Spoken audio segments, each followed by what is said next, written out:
and I used to put 2 pullovers on and fold them that way. Hollywood's most mysterious star took his final secret to the grave. In 1990, Dirk Bogarde starred in what would become his last film role.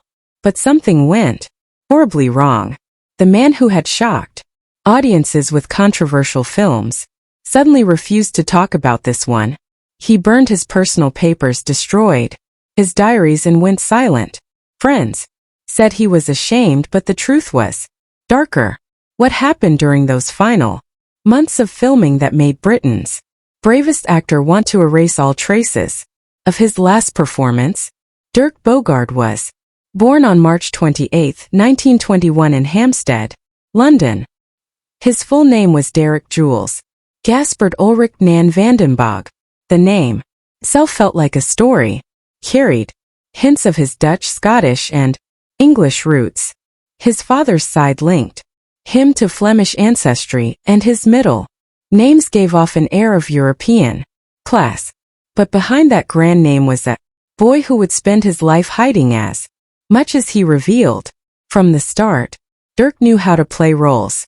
Even his stage name Dirk Bogarde was a mask he put on after World War II. It helped him seem more relatable, but it covered up a far more complicated truth. Dirk's father, Ulrich Vanden Bogarde, was a respected art critic and the first art editor of the Times. His mother, Margaret Nan, had once been an actress and was the daughter of a well-known Scottish painter. Their home in North London often welcomed artists, writers, and actors. Dirk grew up surrounded by culture and creativity, but this world taught him the importance of keeping up appearances. He learned early that reputation was everything.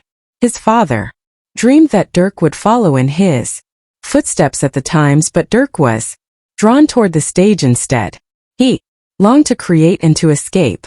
At age 18 in 1939, Dirk stepped onto the West End stage in J.B. Priestley's Cornelius, performing under the name Dirk Bogarde. He showed that he had both charm and intensity. Even then, he used acting as a way to protect himself. On stage, he could hide behind a character. This double life, public and private, was something he would master. But just as his career began, the world changed. War broke out, and Dirk's journey as an actor was put on hold. Before the war, Dirk studied at Chelsea College of Art. There he learned from famous artists like Henry Moore. He developed not only his eye for detail but also his understanding of how to build an image. His love of art and literature, especially about World War I, shaped his view of the world. When World War II came, he had to leave his studies behind. But what he learned at Chelsea stayed with him, and it showed in everything he did later as an actor, writer, and a painter. In 1940, Dirk joined the British Army. At 22, he became an officer in the Queen's Royal Regiment, West Surrey. Over 5 years, he rose to the rank of major and earned 7 medals. He worked as an intelligence officer, studying aerial photos to help plan attacks and guide Allied troops. His work was serious and often secret. He worked with Field Marshal Montgomery's 21st Army Group and the Royal Canadian Air Force. Dirk rarely spoke about his service with pride. Instead, he downplayed his role. But the facts show a young man who took on great responsibility and carried it out with care. One of the most haunting parts of Dirk's war story was his claim that he witnessed the liberation of Bergen-Belsen concentration camp in April 1945. He described seeing starving survivors and piles of bodies. A young girl, her body broken by hunger and disease, spoke to him in English. These memories shaped how people saw him, as someone who had stared into the heart of horror. But later biographers questioned this part of his story. Evidence suggested he may have visited the camp soon after the liberation, but not as one of the first to enter. Some think he mixed up what he saw with what he was told. Whether or not the details were exact, the emotional truth of that moment stayed with him forever. Dirk's job in the war went beyond studying photos. He had to choose bombing targets. His decisions could save Allied lives but cost innocent ones. Villages could be destroyed because of the marks he made on a map. After the war he was haunted by guilt. He could never forget that children and families died because of choices he had to make. He spoke of nightmares and of the crushing burden of responsibility.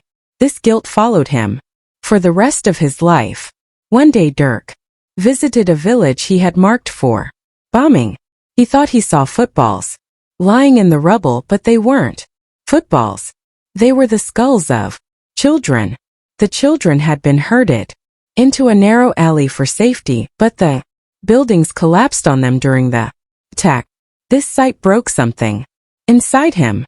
He never forgot the horror of what he saw, and it haunted his dreams for years. The war left marks on Dirk that no one could see. He called it an internal tattooing. The shock of what he had witnessed was burned into him forever. He spoke of how such trauma could never truly fade. It shaped how he saw himself, how he related to others, and how he worked. His pain showed in his performances and in his writing. Dirk Bogarde lived with those scars every day. Dirk Bogarde's journey to stardom felt like something out of a movie. In 1947, he appeared in a stage play called Power Without Glory at the New Lindsay Theatre. The performance was so powerful that it caught the attention of Noel Coward, one of Britain's most famous playwrights and actors. Coward was so impressed that he urged Bogarde not to quit acting. That advice changed everything. Soon a talent scout from the rank organization heard the buzz and offered Bogarde a contract. At the time, getting a rank contract was rare. It meant Bogarde was on his way to becoming a star before he even appeared in a film. The studio took a chance on him, and it paid off. Bogarde quickly became one of Britain's top actors. His name also changed. Born Derek Nan Vanden Bogarde, his original name felt too long and foreign-sounding for British audiences.